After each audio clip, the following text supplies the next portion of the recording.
오늘 함께 보실 하나님 말씀 갈라디아서 5장 1절부터 6절까지 말씀입니다. 신약성경 308페이지 갈라디아서 5장 1절부터 6절까지 말씀 다 찾으신 줄로 알고 제가 봉독하도록 하겠습니다. 그리스도께서 우리를 자유롭게 하려고 자유를 주셨으니 그러므로 굳건하게 서서 다시는 종의 멍에를 매지 말라. 보라, 나 바울은 너희에게 말하노니 너희가 만일 할례를 받으면 그리스도께서 너희에게 아무 유익이 없으리라. 내가 할례를 받는 각 사람에게 다시 증언하노니 그는 율법 전체를 행할 의무를 가진 자라. 율법 안에서 의롭다함을 얻으려 하는 너희는 그리스도에게서 끊어지고 은혜에서 떨어진 자로다. 우리가 성령으로 믿음을 따라 의의 소망을 기다리노니 그리스도 예수 안에서는 할례나 무할례나 효력이 없으되 사랑으로서 역사하는 믿음뿐이니라. 아멘. 오늘 말씀 5장 1절을 중심으로 해서 이제 그 밑에부터 살펴볼 텐데요. 먼저 2절부터 4절까지 말씀을 보면 할례를 행하려고 하는 사람들한테 바울 사도가 뭐라고 얘기하냐면은 너희가 만약에 할례를 받는다면 그리스도께서 너희에게 행하신 그 모든 것들이 아무 유익이 없을 것이다 라고 이야기합니다. 그러면서 할례를 받는 그리고 할례를 받으려는 각 사람에게 분명하게 얘기하지만 너희는 할례만 행하는 것이 아니라 할례를 행한다는 것 자체가 온 율법을 다 지켜야 하는 것이다. 너희 똑바로 알아야 될 것이다. 이렇게 얘기합니다. 그러면서 결국 율법 안에서 의를 얻고자 한 그런 너희들은 결국에는 그리스도에게서 끊어지고 은혜에게서 떨어지게 될 것이다 라고 이야기합니다. 우리가 왜 이 문제를 가지고 지금 바울 사도가 할례를 얘기하면서 이 문제를 거론하고 있는지 창세기 17장으로 저희가 한번 잠깐 가서 볼게요. 구약성경 19페이지입니다. 창세기 17장입니다.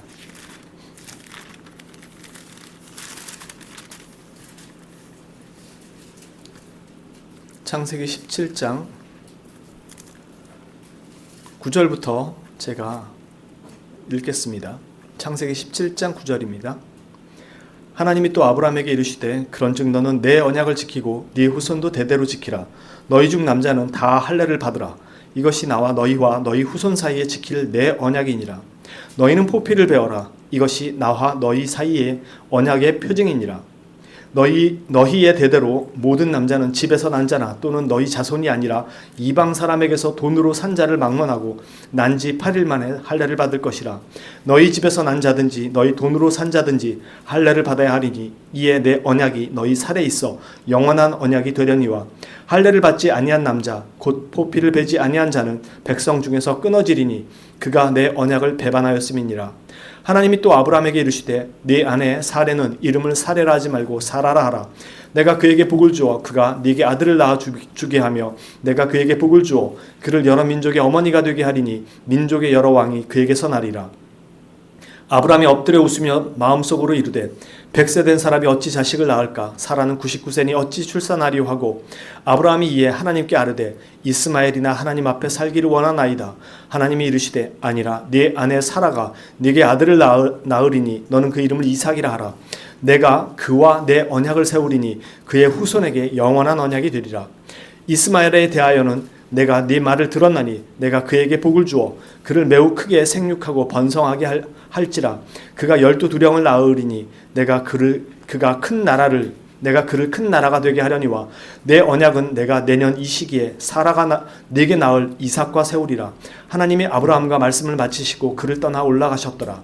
이에 아브라함이 하나님이 자기에게 말씀하신 대로 이 날에 그 아들 이스마엘과 집에서 태어난 모든 자와 돈으로 산 모든 자 곧 아브라함의 집사람 중 모든 남자를 데려다가 그 포피를 베었으니 아브라함이 그의 포피를 벤 때는 99세였고 그의 아들 이스마엘이 그의 포피를 벤 때는 13세였더라. 그날에 아브라함과 그 아들 이스마엘이 할례를 받았고 그 집의 모든 남자 곧 집에서 태어난 자와 돈으로 이방 사람에게서 사온 자가 다 그와 함께 할례를 받았더라.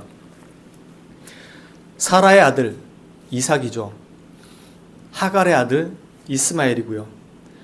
그런데 오늘 창세기에 지금 뭐라고 말하고 있나요? 하나님께서 아브라함에게 내 언약을 너와 내 후손에게 세우겠다 하시죠.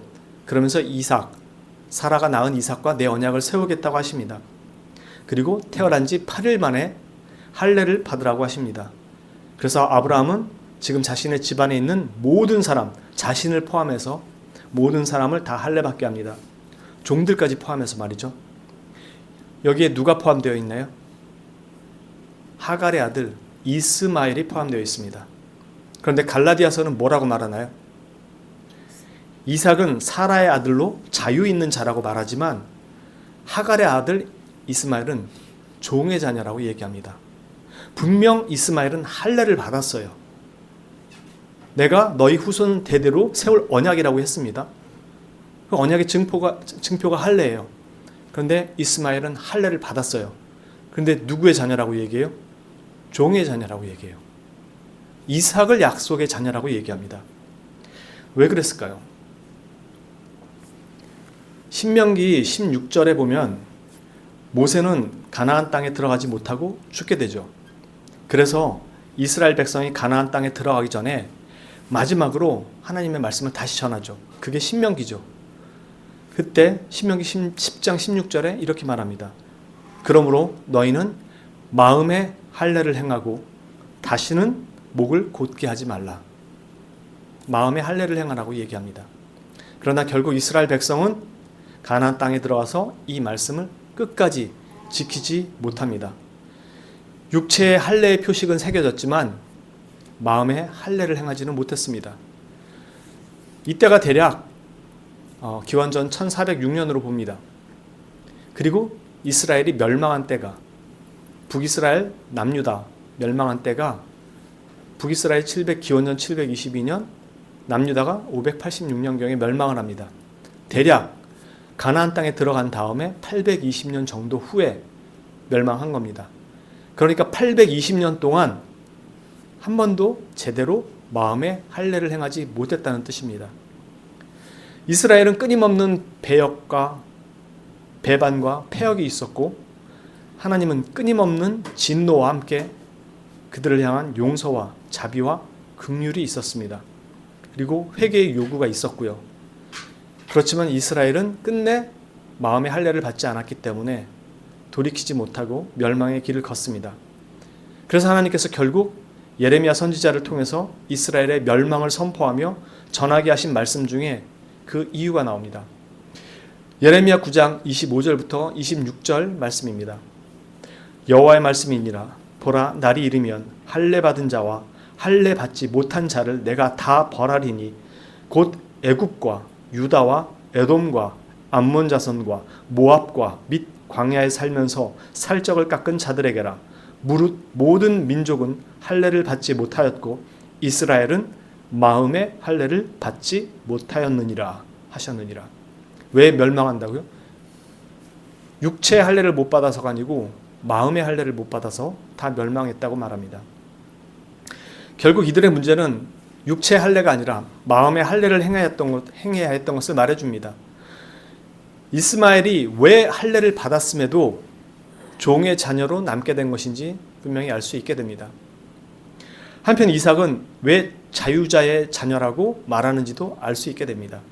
왜냐하면 그것은 사라가 잘해서가 아니고 약속을 따라 난 자녀였기 때문에 그가 자유의 자녀라고 말을 들을 수 있게 된 것입니다. 자유의 자녀는 어떻게 되는 건가요? 이스마엘이나 이삭이나 하나님 앞에 다 마음에 제대로 할례를 받지 못했어요. 다 멸망해야 되는 것이 맞는 것입니다. 그런데 이스마엘은 종의 자녀라고 말씀하시면서도 이삭에게는 자유자의 자녀라고 말씀하세요. 그 이유는 약속의 자녀였기 때문에 그렇습니다. 왜 약속의 자녀, 자유 자녀가 될 수 있었던 것일까요? 어떻게? 그게 바로 오직 그리스도를 믿는 믿음 때문에 가능했다는 것입니다. 즉, 약속의 자녀라는 것은 하나님께서 그들에게 약속으로 세워주셨던 것이고 이 약속이 어떻게 나타나냐면 믿음의 자녀로 나타나게 된다는 것입니다. 육체를 따라 난 것도 아니고 그가 행위를 지켜서도 아니고 오직 그리스도를 믿는 믿음으로 된다는 것입니다. 약속의 자녀는 바로 하나님의 약속에 기초해서 믿음을 따라 난 사람을 말하고 있다는 것입니다. 즉 아브라함은 예수님이 태어나기 전에 있었던 사람이죠. 그런데 하나님은 그들에게 약속으로 구원을 주신 것입니다. 이 약속으로 주셨다라는 게 오늘날 우리도 약속의 자녀라고 말한다는 것이 무슨 의미냐면 그리스도를 믿는 믿음의 자녀라는 뜻입니다. 그래서 영적 이스라엘이라고 부르는 것이고요. 그러니까 우리가 믿음을 우리가 선택해서 가진 것이 아니라 약속을 따라 은혜로 믿음을 가질 수 있게 되었다는 뜻이죠. 요한복음에 보면 아브라함이 자기 때 아브라함은 예수 그리스도를 멀리서 희미하게 바라보았었다고 요한복음이 얘기를 합니다. 아브라함은 하나님께서 주신 약속을 통해서 자신의 구원자 메시아를 희미하게 봤었던 거예요. 그러니까 아브라함의 자녀들 중에 약속의 자녀라는 것은 그것을 희미하게나마 바라보았던 믿음의 자녀를 이야기하는 겁니다. 우리는 그것을 예수 그리스도 오신 후에 정확히 예수 그리스도를 알고 믿게 되는 거고요. 이 사람들은 흐릿하지만 그것을 메시아를 기대하며 기다리고 있었던 자들이고요. 종의 자녀는 그 약속을 받지 못했기 때문에 율법 아래에서 그것을 벗어나지 못했던 자들입니다. 그래서 육체를 따라 난 자, 약속을 받지 못한 자라고 얘기하고 종의 자녀라고 얘기하는 것입니다. 결국 이 할례의 문제는 단지 율법의 문제에 국한되는 것이 아니라 마음의 할례를 받지 않는다면 그것은 참된 할례가 될 수 없기에 육체의 할례로는 결코 구원을 얻을 수 없다는 것을 말해주는 것입니다. 이 말은 하나님에 대한 전적인 신뢰 없이 할례라는 것은 그렇게 받은 할례라는 것은 그 효력이 유효하지 않으며 성경이 말하는 할례는 결국 마음의 할례를 의미하는 것이고 영적 이스라엘은 누가 되는 것인지를 잘 보여줍니다. 앞에 이 다뤘던 내용은 우리 전에도 한번 다뤘습니다. 하나님께서 마음의 할례를 받지 못한 그들에게 내가 새 영을 주고 너희들 마음을 내가 내게로 돌이키게 하겠다고 하셨죠. 즉 마음의 할례를 주겠다고 하셨죠. 예레미야 선지자에게 하셨던 약속이었습니다. 에스겔 선지자에게도 하셨던 약속이었고요.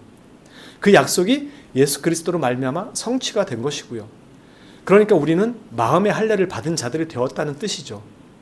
신뢰를 가진다는 건 바로 하나님을 믿고 신뢰한다는 건 이 마음의 할례를 받았다라는 것을 이야기하는 것입니다. 그래서 약속의 자녀는 곧 믿음의 자녀라고 이야기하는 것이고요.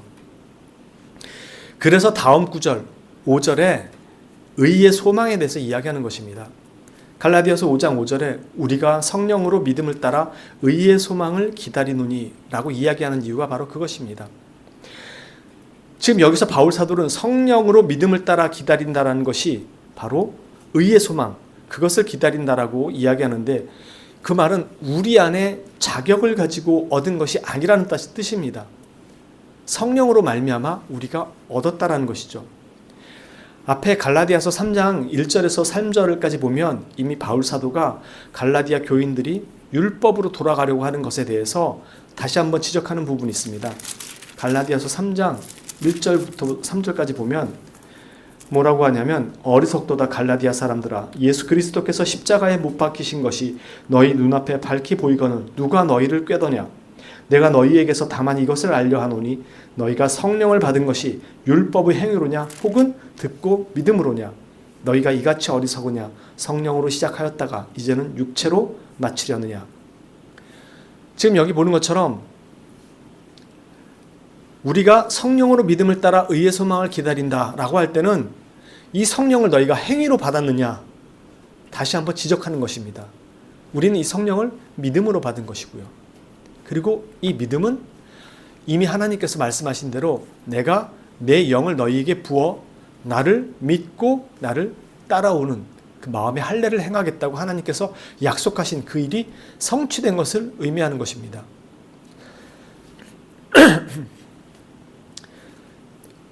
이 5절을 통해서 우리가 성령으로 믿음을 따라 의의 소망을 기다린다라고 바울 사도가 말하는 이유를 이제 조금 이해하실 수 있겠습니까? 의의 소망의 이 확증은 성령께서 우리 안에 내주하심으로 알 수 있는 것이고, 그것은 오직 율법의 행위가 아닌 믿음으로 우리가 받은 것이라고 바울 사도가 누누이 강조하는 것입니다. 다른 무엇을 덧붙이지 말라는 것입니다. 바울 사도가 3, 4장에 이어서 계속해서 이제 종과 자유인의 이야기를 하고자 했던 가장 중요한 이유가 나오기 시작합니다. 실상 갈라디아에서 바울 사도가 믿음을 말하면서도 율법을 더하려는 이 갈라디아인들이나 유대 거짓 교사들만이 아니라 우상 숭배의 자리에 있는 사람들에게까지 모두에게 이 종과 자유자의 이야기를 하고 있는 이유가 그것입니다. 바울 사도가 말하는 핵심은 이것입니다. 5장 1절을 다시 한번 좀 더 의역해서 좀 더 바르게 번역하자면, 바로 그 자유를 위하여, 강조 구문입니다. 바로 그 자유를 위하여 그리스도께서 우리에게 자유를 주셨다. 우리를 자유하게 하셨다. 이 말입니다. 즉 자유에 대한 강조가 있어요. 그러니까 구속에서 풀어내기 위해서 자유를 주신 것이 아니라 우리를 자유하게 하기 위해서 자유를 주셨다는 것입니다. 단지 묶인 것에서 풀어놓는 것이 목적이 아니었다는 것입니다. 즉 속박에서 자유롭게 풀어놨으니까 너희는 자유를 얻기 위해서 이제 뭘 해보라는 게 아닙니다. 즉 묶여있는 데서 놓았으니까 이제는 너희는 진짜 너희가 얻을 그 무엇인가를 위해서 뭘 해보라는 게 아니라 이걸 할 수 있게 하기 위해서 너희를 자유하게 했다는 것입니다. 이것을 하는 것이 무엇이냐면 그게 자유라는 것입니다. 그러니까 자유는 그냥 마음대로 하는 것이 자유가 아니라 하나님께서 우리에게 주신 무언가를 하나는 그것이 원래의 자유라는 것을 말하는 것입니다. 즉 하나님께서는 그 마음의 할례를 행하고 우리에게 그 원래 지켜야 할 그것들을 지킬 수 있도록 하기 위해서 자유를 주었다는 것이고, 그것을 뭐라고 표현하냐면 그것을 자유라고 표현했다는 것입니다. 그러니까 더 이상 율법 아래에서, 종의 아래에서, 그리고 우상의 아래에서 허덕이던 삶을 사는 사람이 아니라 그리스도를 믿는다는 것 자체가 우리에게 가르치는 것은 이제 참으로 하나님을 믿는 바른 백성이 될 수 있도록 자유를 주셨다는 것입니다. 그게 보혈의 능력이라는 것입니다. 우리에게는 사실 이 말이 어색한데 그 이유는 속박에서 풀리는 것과 자유가 동일하다고 늘 생각해 왔기 때문입니다. 그러나 이미 말씀드린 것처럼 그리스도인의 자유는 단지 풀려나는 것이 아니라 하나님이 원하시는 그 의를 행하는 마음의 할례를 받은 자, 하나님을 사랑하는 자로 바꾸어 놓았다는 뜻입니다. 이 말은 곧 의의 자녀가 되라는 것이 아니고요, 의의 자녀가 되었다라는 거예요. 우리가 자주 오해하는 그 말씀 중에 하나가 너희는 세상의 빛과 소금이 되라는 말로 이해한다는 것입니다. 그러나 예수님이 복음서에서 말씀하셨을 때는 너희는 세상의 빛과 소금이 되라고 하신 게 아니라 너희는 나가서 세상에서 빛과 소금으로 그 역할을 하라는 것입니다. 즉 주님이 하신 말씀은 너희는 빛과 소금이니 빛과 소금이 되었다는 거예요. 그러니 빛과 소금이니 밖에 나가서 빛과 소금의 역할을 하라는 거였지 빛과 소금이 되라는 게 아니었어요. 지금 여기 나온 것도 마찬가지입니다. 너희는 의의 자녀가 된 것이지 의의 자녀가 되라고 너희를 이렇게 밖으로 꺼내놨다라는 게 아니에요. 그럼 우리는 의의 자녀가 못 됐는데 어떻게 구원을 받습니까? 사람들이 제일 많이 오해하는 게 그거라는 겁니다. 예수님이 죽으셔서 우리를 구원의 자리에 놔두셨어요. 믿고 구원을 받았어요. 이제 그러니 너희는 의를 행해서 하나님의 자녀가 되라는 겁니다. 거기에는 믿음도 끝까지 지켜야 되고 의의 행위도 해야 되고 이거 못하면 너희는 구원을 못 받을 수 있다는 것입니다. 이게 지금 갈라디아인들이 유대 거짓 교사들한테 속아 넘어가서 얘기하고 있는 거예요. 처음에 바울 사도가 가서 이야기한 건 그리스도께서 너희를 위하여 죽으시고 너희를 의인으로 만드셨다는 거였는데 이 거짓 교사들 말을 듣고 우리는 의인이 못 됐다고 얘기하는 겁니다. 여러분, 밖에서도 지금 오늘날도 이걸 복음이라고 얘기한다는 곳이 너무도 많다는 것입니다. 그럼 누가 구원을 받냐고요? 그러니 그들은 끝까지 구원을 얻기 위해서 의의 행위를 행해야 돼요. 근데 아까도 말했지만 할례를 한 가지 행하는 것은 온 율법을 다 지켜야 되는 거예요. 예수님을 믿으면서도 온 율법을 다 지켜야 되는 거예요, 결국은. 그러면서도 뭐라고 얘기하냐면 예수님을 믿기 때문에 자기는 죄를 용서받는다고 얘기합니다. 그러면서 끊임없이 율법을 지키려고 아둥바둥하며 삽니다. 율법을 지키는 건 우리에게 주어진 명령이에요. 분명히 지켜야 돼요.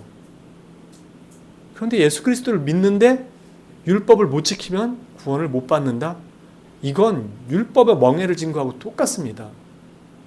우리는 그리스도를 믿기 때문에 그리스도에 대한 믿음, 그로 말미암아 하나님에 대한 사랑 때문에 율법을 지키고자 하는 마음에 할례 받은 자의 삶을 사는 거지, 그걸 지켜야만 구원을 받는 게 아니에요. 그걸 지금 바울 사도가 끊임없이 강조하는 것입니다.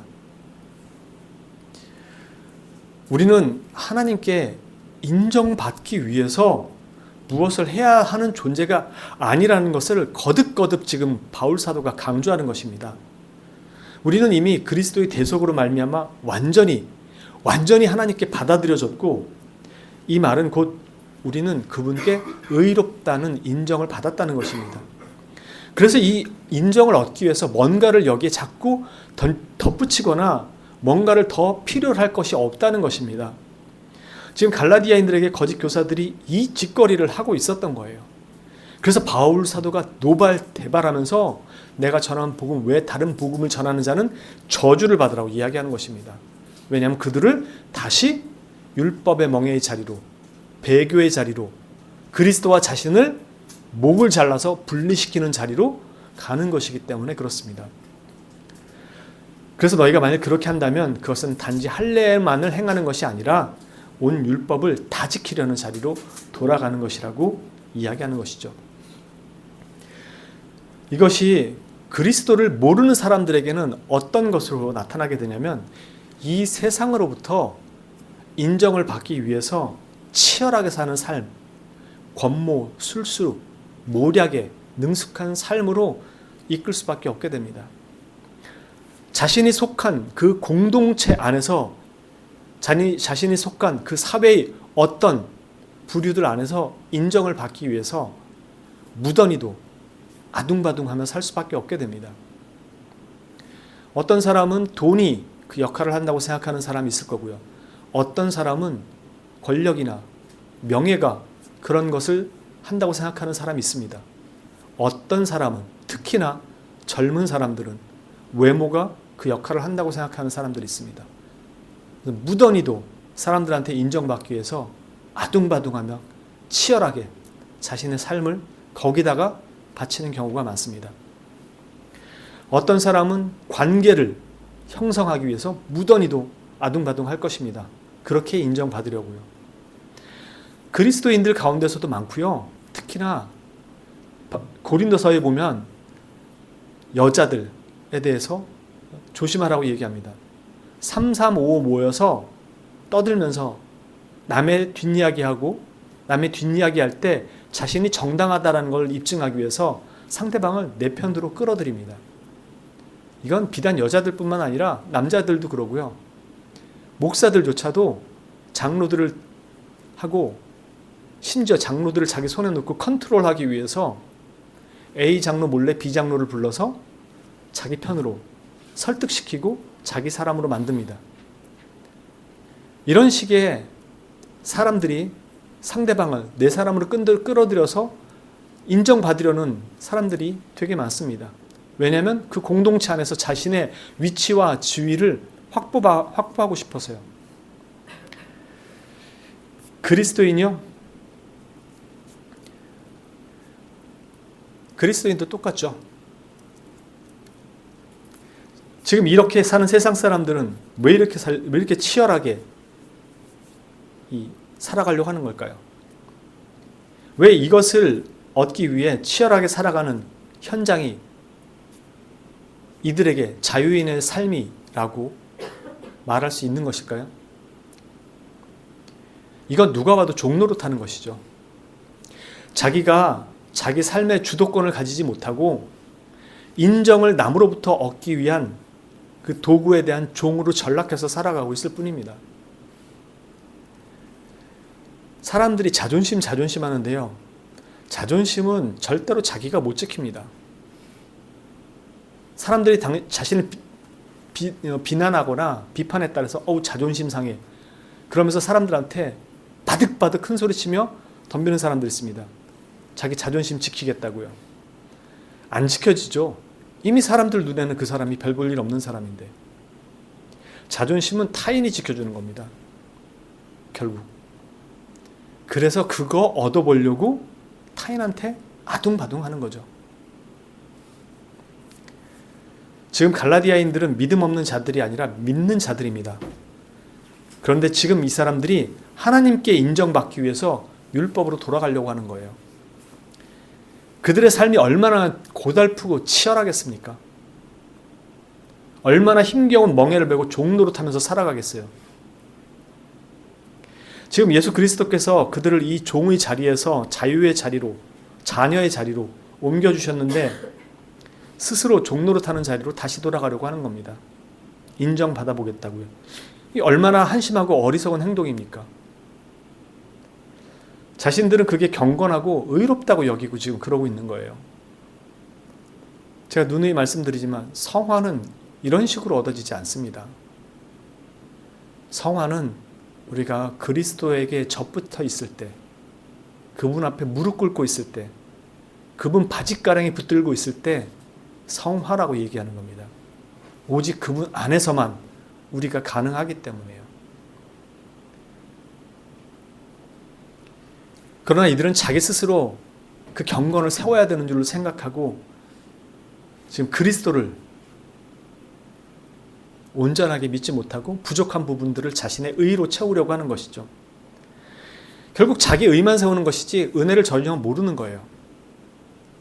그런데 이 사람들은 이게 그리스도의 은혜라고 지금 말하고 있는 겁니다.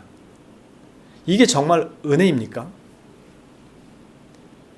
왜 은혜를 선물이라고 얘기했는지 기억하셔야 됩니다. 내가 뭘 드리고 받은 게 아니라서 선물이라고 이야기하는 것입니다. 그래서 바울 사도가 갈라디아서 2장 4절에 거짓 교사들이 왔을 때 하는 말, 그들에게, 갈라디아 교인들에게 하는 말이, 그들이 가만히 들어온 것은 그리스도 예수 안에서 우리가 가진 자유를 엿보고 우리를 종으로 삼고자 함이로되 라고 말하는 것입니다. 여러분 스스로도 속지 마세요. 자기 의를 세우려고 주님의 의를 꺾지 마십시오. 이건 우리가 그저 은혜로 감사히 여기고 누리고 믿음으로 지켜나가는 것입니다. 그래야지 우리의 행위가 주님의 인도하심을 따른 올바른 행위가 나와요. 자신의 피로 주신, 거저 주신 선물입니다. 자기 의가 더 값진 것으로 망발해서 자꾸 그리스도의 이 은혜를, 의를 바꾸려고 하지 마십시오. 그리스도인들도 이 오류를 자주 범한다는 것을 꼭 기억하셔야 합니다. 이걸 이해하신다면 비로소 6절에 바울 사도가 하는 말을 아멘으로 화답할 수 있게 됩니다. 6절의 말씀입니다. 그리스도 예수 안에서는 할례나 무할례나 효력이 없으되 사랑으로서 역사하는 믿음뿐이니라. 우리가 가진 믿음은 행위가 없는 믿음이 아니라 분명히 행위가 있는 믿음이지만 이것은 사랑으로 역사하는 믿음이기에 자기 의를 세우지 않고 하나님을 향한 사랑으로 나타나는 그 의의 소망을 기다리는 자들의 반응입니다. 조건과 거래가 아니라 사랑의 반응이고 순종의 표현입니다. 이 사람들이 하나님의 나라를 바로 유업으로 얻은 자들입니다. 육체의 할례를 따른 자들이 아니라 마음의 할례를 받은 자들, 약속의 자녀들, 믿음의 자녀들이요.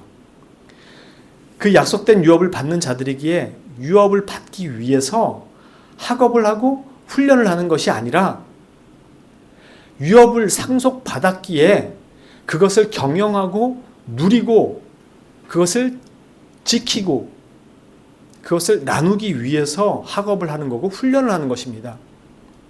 마치 취업을 하기 위해서 치열하고 피 터지게 경쟁하는 그런 모습이 아니라 그 기업을 물려받은 자녀이기 때문에 그 기업을 계속 경영하고 유지하고 또 누리고 사회에 공헌하고 이바지하고 환원하는 그런 기업의 윤리적 경영을 위해서 공부하고 훈련하는 것입니다. 이걸 얻기 위해서 그걸 하는 게 아니라요. 얻은 자이기 때문에. 저와 여러분은 이것을 이미 유업으로 받은 자들이고 그것을 확증된 증표로 갖고 있는 자들입니다. 그 증표가 바로 우리 안에 계시는 성령님이고 그로 말미암아 우리 안에서 나타나게 된 하나님을 향한 믿음이고 사랑입니다. 그리스도의 죽으심과 부활이 우리에게 낯설지 않고 어색하지 않으며 남의 나라 이야기가 아니라 흑암에서 하나님의 아들의 나라로 옮겨진 자들이 가지고 있고 바라보는 의의 이 소망의 증표들입니다. 성령님의 내주하심의 증표가 우리 가운데 믿음으로 확증되어 있고 그리스도의 죽으심과 부활이 나에게는 완전한 그리스도의 연합을 통해 아멘으로 확신되고 있는 것입니다. 우리가 자유인의 자녀라는 것은 곧 이 삶을 살아갈 능력과 은혜를 부여받았다는 것을 의미하는 것입니다. 어떻게 이 유업을 받아서 이어가고 누리고 경영할지는 우리가 얼마나 준비해 가느냐에 따라서 그 풍성함을 누릴 수도 있고 때때로 빈곤한, 빈약한 그 풍성함을 온전히 누리지 못하는 삶을 살아갈 수도 있는 것입니다. 그리스도인으로서 세상의 인정이나 심지어 하나님께 나는 좀 열심히 하는 사역자다. 나는 능력 있는 교회의 봉사자다. 나는 헌신된 일꾼이다. 이런 인정을 받으려 하는 것보다 이미 하나님께 인정받은 일꾼이요 사역자로 각자에게 주어진 그 시간과 환경과 교회 안에서의 모든 직분과 그 자리를 오히려 기쁨과 감사함으로 풍성하게 누릴 그 시간들을 위해서 우리는 매 순간순간을 준비하고 훈련해 가는 것입니다. 얻기 위해서가 아니고요. 그래서 자기가 한 걸 가지고 티를 내는 것이 아닙니다. 사람들한테 인정받으려고 하는 것이 아닙니다. 그것이 교회의 집사든 목사든 전도사든 자기 직분에 대해서 뭐 한 거 잘한 거 인정해 주기를 그렇게 기대하는 것이 참으로 어떤 면에서는 어리석고 부끄러운 일입니다. 우리는 하나님께 이미 하나님의 자녀로 인정받은 자이기 때문에 그 자리에서 그것을 수행할 수 있는 특권을 부여받았고 그것을 행할 수 있는 은혜를 주신 것입니다. 그래서 우리는 그것을 행할 때 힘이 들고 때로는 상처도 있지만 그 자체가 대단히 기쁜 것입니다. 그러니 거기서 기쁨을 누리지 못한다는 것은 내가 하나님께 인정받았다는 것이 무엇인지를 아직은 잘 모른다거나 절반밖에 모르는 것과 똑같은 것이죠. 그래서 사역자들은 대부분 이 일을 할 때 대부분 기쁨을 느낍니다. 많이 힘들고 어렵고 짜증나도 이 일만큼 영광스러운 일이 없기에 하나님이 그만두라고 하기 전까지는 이 일을 그만둘 생각이 없어요, 보통. 왜냐하면 힘든 것보다 그 은혜가, 기쁨이, 감사함이, 즐거움이 있기 때문에. 그런데 이것을 자꾸 드러내서 사람들에게 인정을 받으려고 합니다. 그래서 하나님께서 말씀하시죠. 사람들에게 인정을 받으려 하지 마라. 왜냐하면 네가 사람들에게 행한 것들을 내가 알고 있기 때문에 그들이 주지 못한 그 보상에 대해서는 내가 채울 것이라는 것입니다. 그래서 네가 직접 사람들에게 받은 것들, 티를 낸 것들, 즉 외식으로 기도하고 사람들을 외식으로 도와줬던 바리새인들에 대해서 그렇게 외식으로 하는 것처럼 하는 모습에 대해서 저들은 이미 자기 상을 받았다고 이야기하는 것입니다. 넌 나한테 받을 게 없다. 네가 다 티내고 다 받았기 때문에. 그런데 아무 소리 안 하고 티 없이 소리 소문 없이 심지어 조소와 멸시를 당해도 꾹 참고 그 자리를 지킨 사람에게 저들이 갚지 못한 건 전부 내가 주겠다는 것입니다. 근데 하나님이 주시는 건 여기 것과는 비교가 안 되는 거죠. 그래서 하나님은 갚지 못할 사람, 되돌려 얻지 못할 사람에게 베풀라고 합니다. 왜냐하면 네가 그 사람에게 받지 못한 것이 다 내게 쌓이는 것이기 때문에. 우리는 1차적으로 그리스도인으로 하나님께 인정받은 자들입니다. 그리고 세상에 나가서는 세상 사람들로부터 인정을 필요로 하지 않는 사람들입니다. 우리의 모든 행위는 하나님이 다 보고 계시며 하나님은 모든 우리의 행위를 믿음의 기초 위에 보시고 이 믿음은 그리스도 안에서만 발견되는 것입니다. 그래서 우리는 그리스도와 함께 그 모든 자리에 있어야만 하는 것이지 우리가 하는 일 중에 예배 자리에만 그리스도와 함께 있고 밖에 나가서 사는 자리에는 그리스도와 따로가 없습니다. 그래서 우리의 모든 삶은 그리스도 안에서 그리스도를 통해서 그리스도를 바라보면서 사는 삶이 되는 것입니다.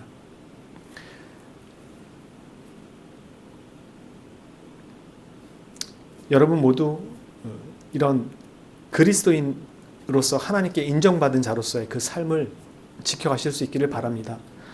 우리가 그리스도와 연합되어 교회의 한 지체요 그리스도의 한 몸이라는 사실을 믿어 의심치 않는다면 우리가 가는 길도 서로 다르지 않고 함께 그리스도의 몸을 세워가는 그 자리가 가장 나에게 맡겨진 중요한 자리라는 것을 기억하시고 힘쓰시며 함께 동역해가는 그런 참된 자유를 누리는 그리스도의 종이여 하나님의 자녀가 되시기를, 그리고 올 한 해 새로운 직분을 받은 자로서의 그 직분을 은혜롭게 잘 지켜가시며 그 안에서 기쁨과 감사를 누려가실 수 있기를 주님의 이름으로 진심으로 축원합니다.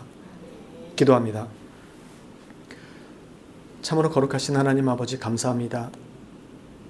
우리가 하나님 앞에 의롭게 인정받을 만한 그 무엇을 꺼낼 것이 있다면 주님,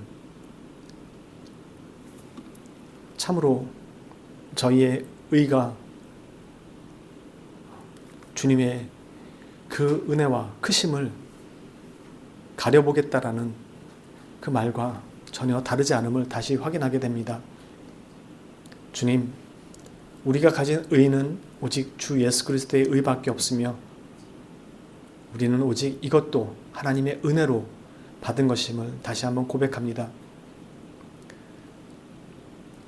하나님, 이제 우리가 약속의 자녀로, 믿음의 자녀로 하나님께 그렇게 은혜롭게 하나님의 선물로 인정받고 하나님의 자녀가 된 것을 다시 한번 기억하고 그 자녀로서의 삶을 다시 한번 믿음 안에서 주 예수 그리스도와 동행하며 그 안에서 살아가기를 주님 앞에 우리가 다시 한번 결단하고 또 주님의 도우심과 은혜를 구하고 그렇게 살아갈 수 있기를 소망합니다. 저희가 주님 안에서 그렇게 살아가는 주님의 거룩한 백성 되기를 소망하고 우리를 그렇게 만드시며 또 그렇게 만드시기 위해 지금도 우리 안에서 역사하시는 우리 구주, 우리의 단 하나뿐이신 거룩하신 구주 예수 그리스도의 이름으로 감사드리며 기도합니다. 아멘.